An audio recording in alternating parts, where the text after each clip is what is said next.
Imagina a seguinte cena. Parece que saiu direto de um roteiro de um filme de suspense geopolítico. Mas isso está acontecendo agora mesmo, no início de março de 2026.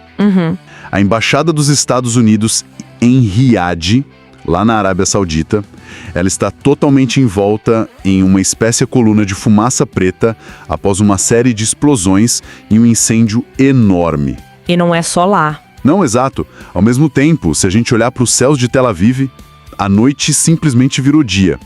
Não é um ataque isolado. Tem uma chuva contínua, tipo, incessante mesmo, de mísseis, iluminando o horizonte num rastro de fogo constante. Uma cena assustadora, né? Muito.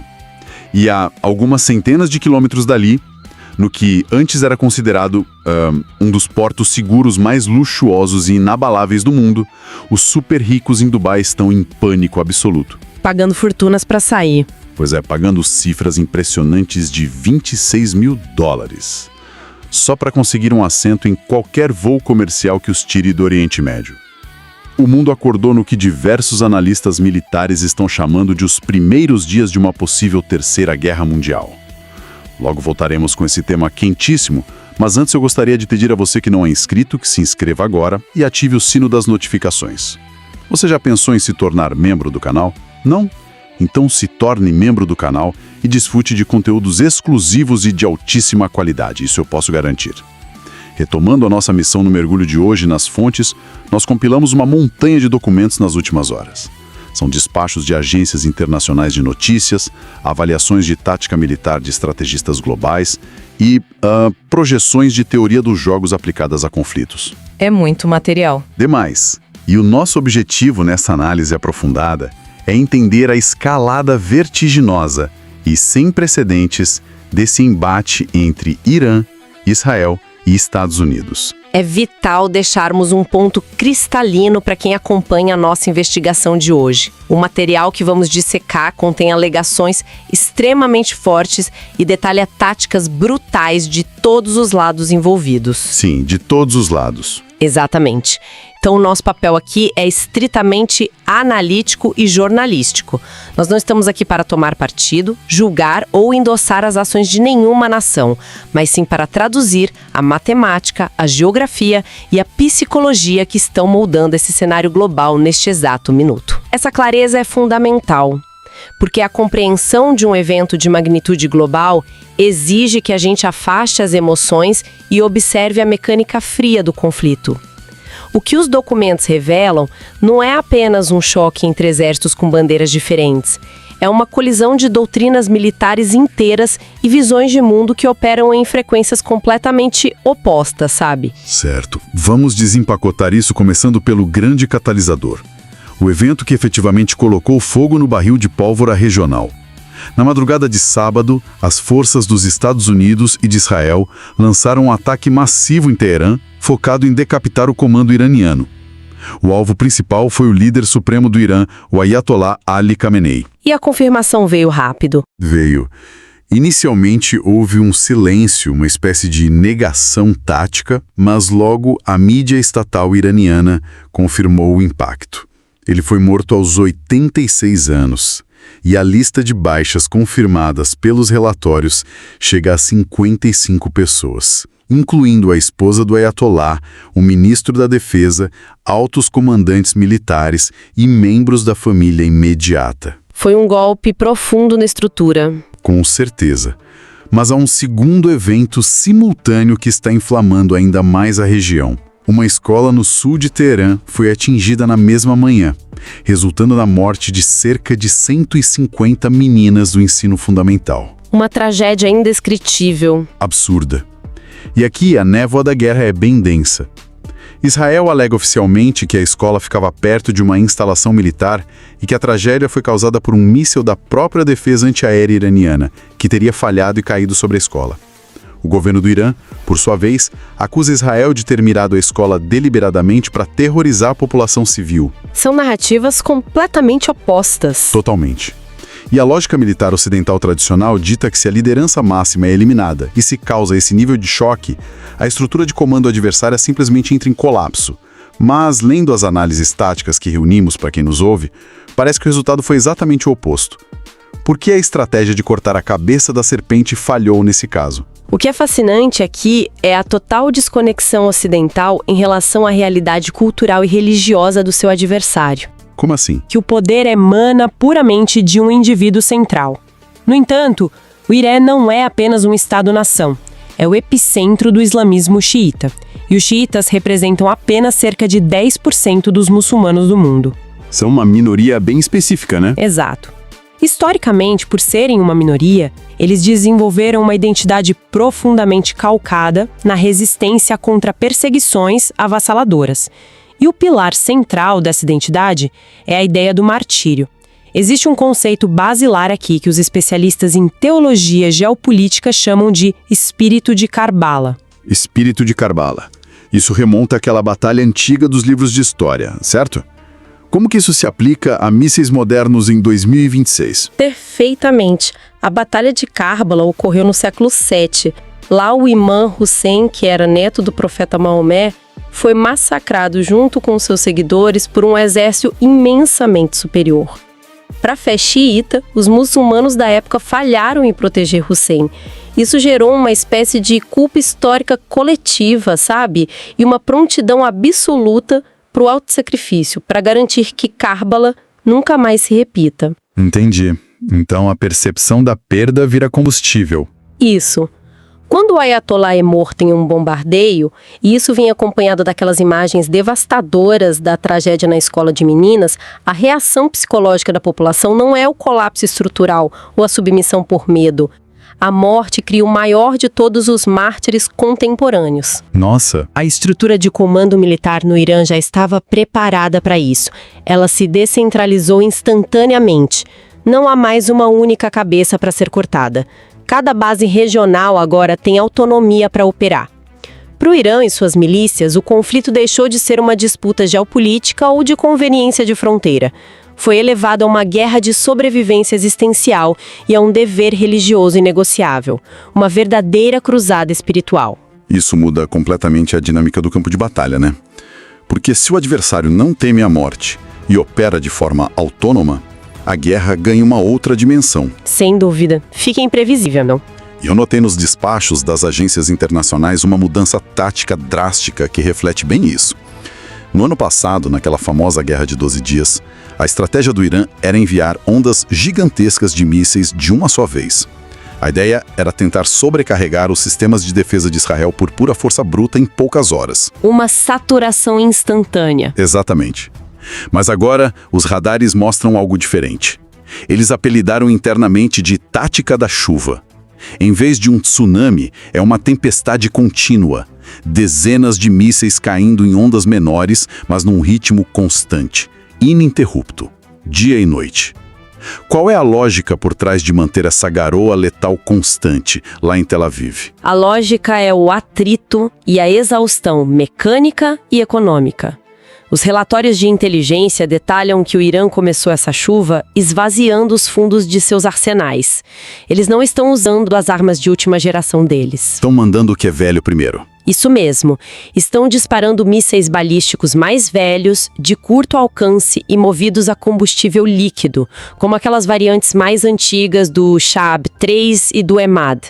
São armamentos que o Irã já precisava descartar ou atualizar de qualquer forma. Caramba! E eles usam isso para fatigar a defesa. Exato. O objetivo primário desses disparos contínuos não é necessariamente acertar alvos de alto valor em Tel Aviv e causar destruição imediata. O objetivo é obrigar o domo de ferro a trabalhar sem parar, 24 horas por dia.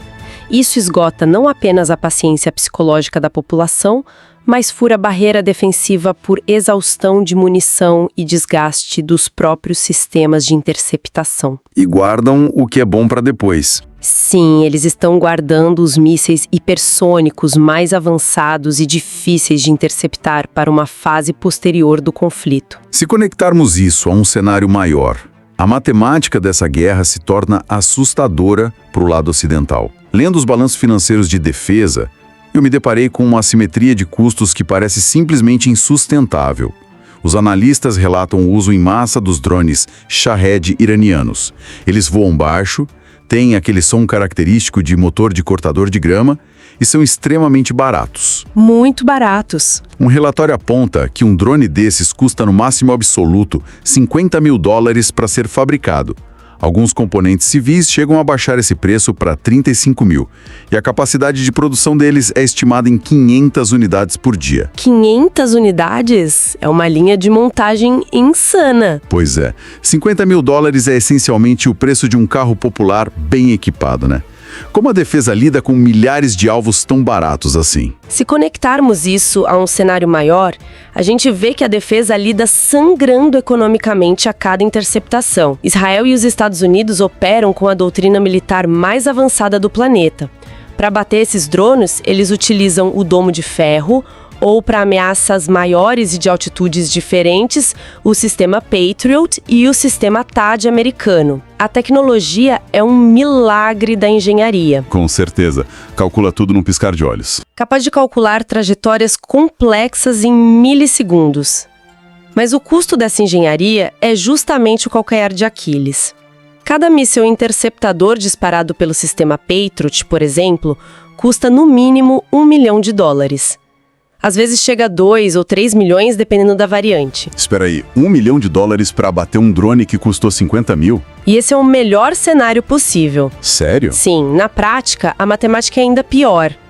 Como os drones Shahed costumam voar em enxames, alteram a altitude ou são acompanhados por mísseis iscas, a doutrina padrão de defesa antiaérea exige redundância. Isso significa que, muitas vezes, o sistema dispara 2 ou até 3 interceptadores milionários para garantir que um único alvo de $50 mil seja definitivamente neutralizado antes de atingir uma área urbana. É um absurdo financeiro. Estamos falando de gastar quase $3 milhões para derrubar o equivalente aéreo de uma motocicleta.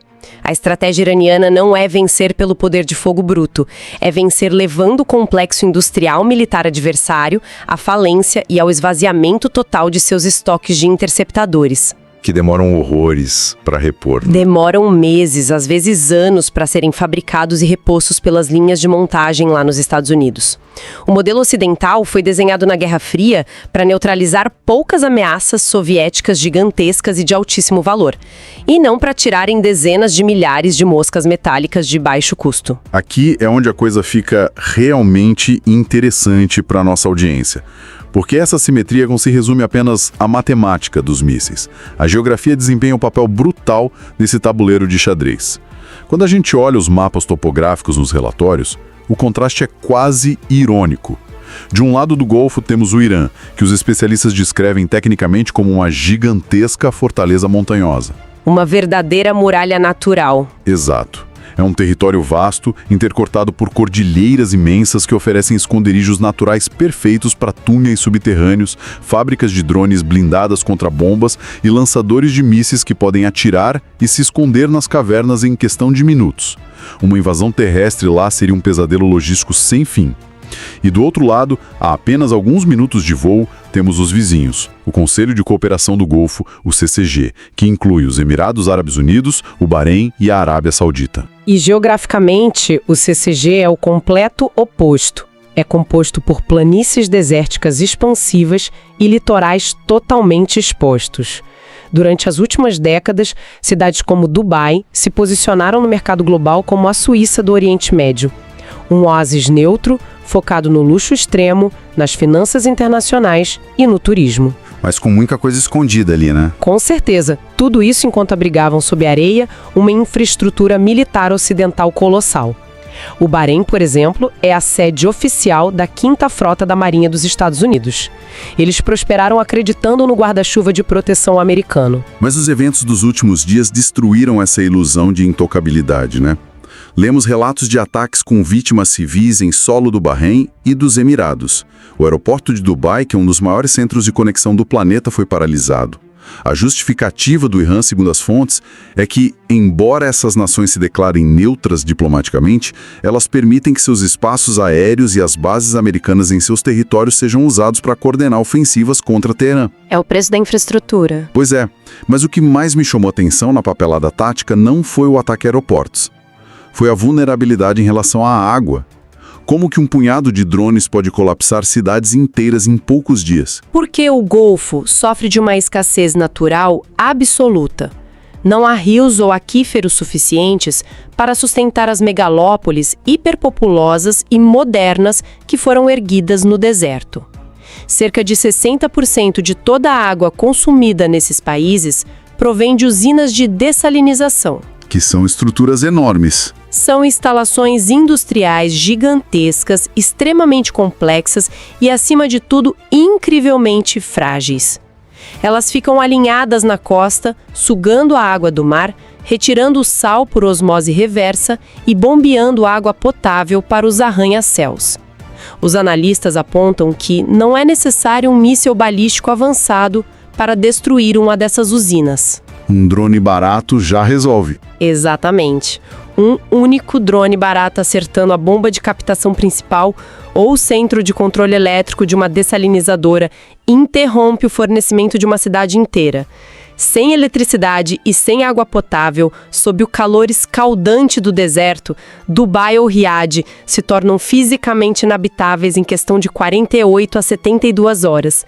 É uma fragilidade existencial brutal. Mas a nossa análise aprofundada precisa olhar para os dois lados do espelho, claro. O Irã pode estar numa fortaleza de pedra, mas os documentos de inteligência também apontam fraquezas existenciais gravíssimas do lado iraniano. Assim, eles não são invulneráveis. Curiosamente, o calcanhar de Aquiles deles também envolve recursos hídricos.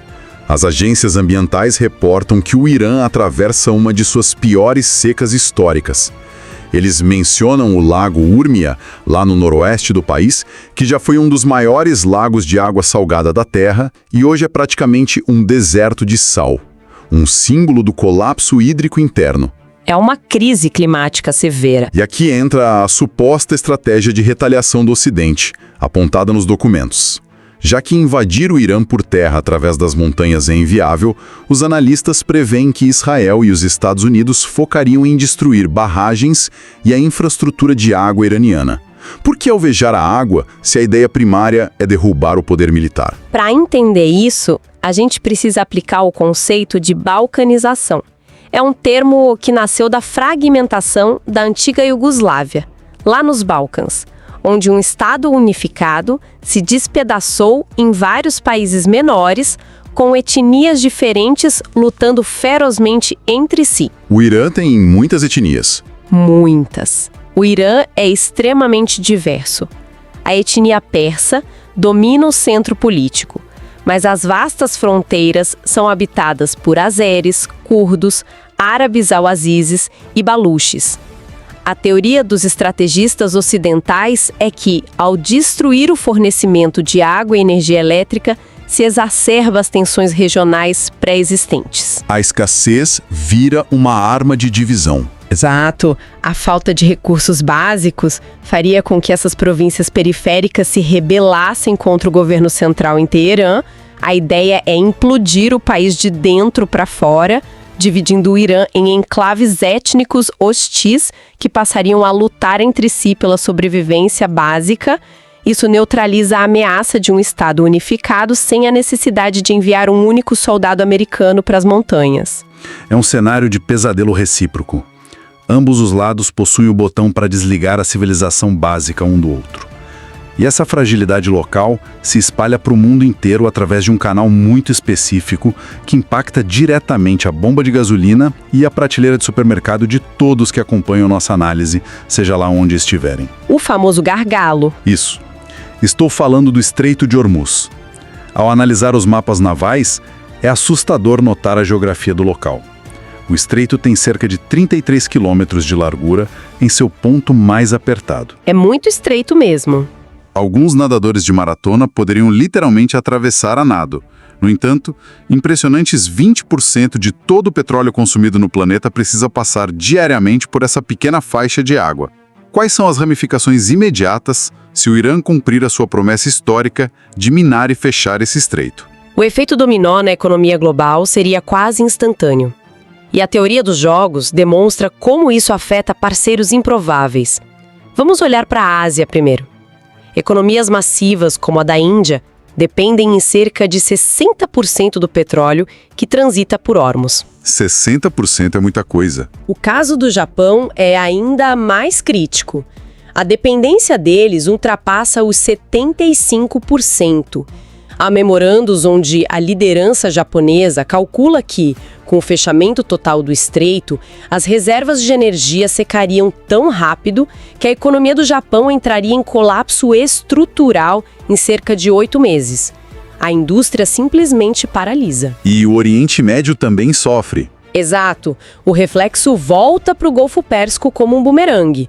Os países do CCG exportam esse petróleo e usam os lucros para importar quase 80% de todos os alimentos que consomem, já que não conseguem plantar no deserto.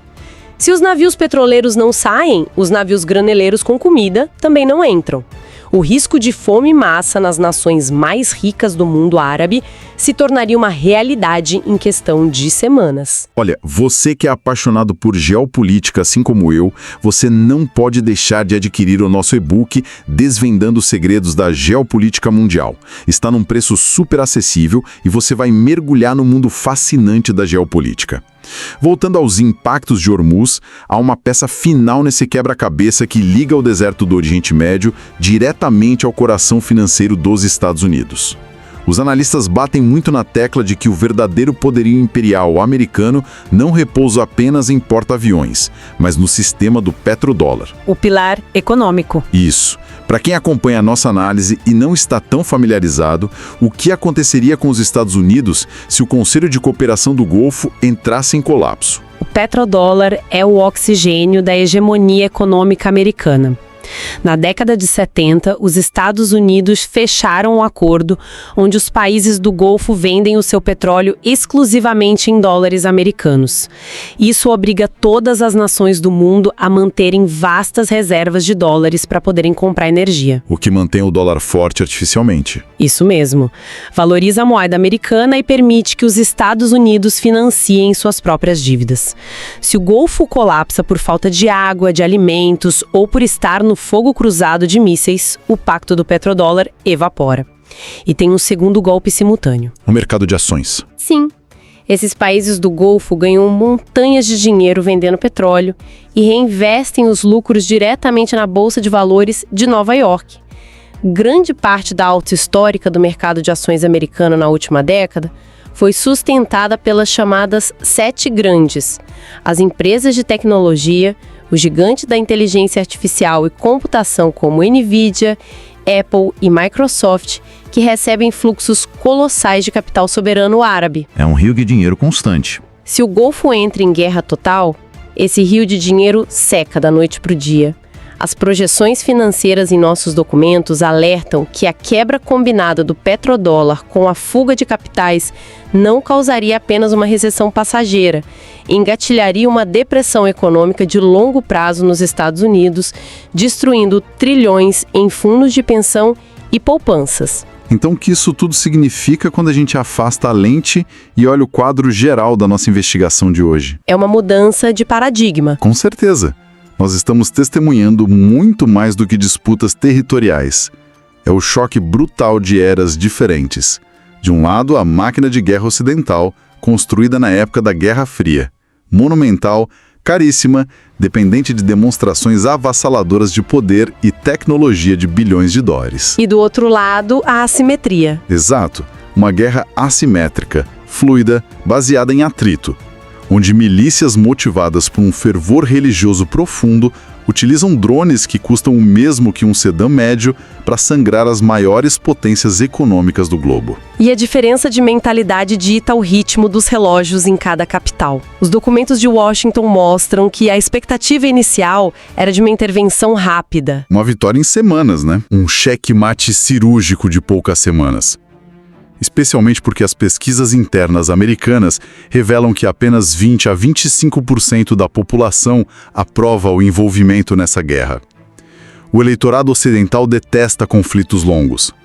Enquanto isso, o comando em Teherã, ancorado naquele espírito de Karbala que você explicou, não tem pressa nenhuma.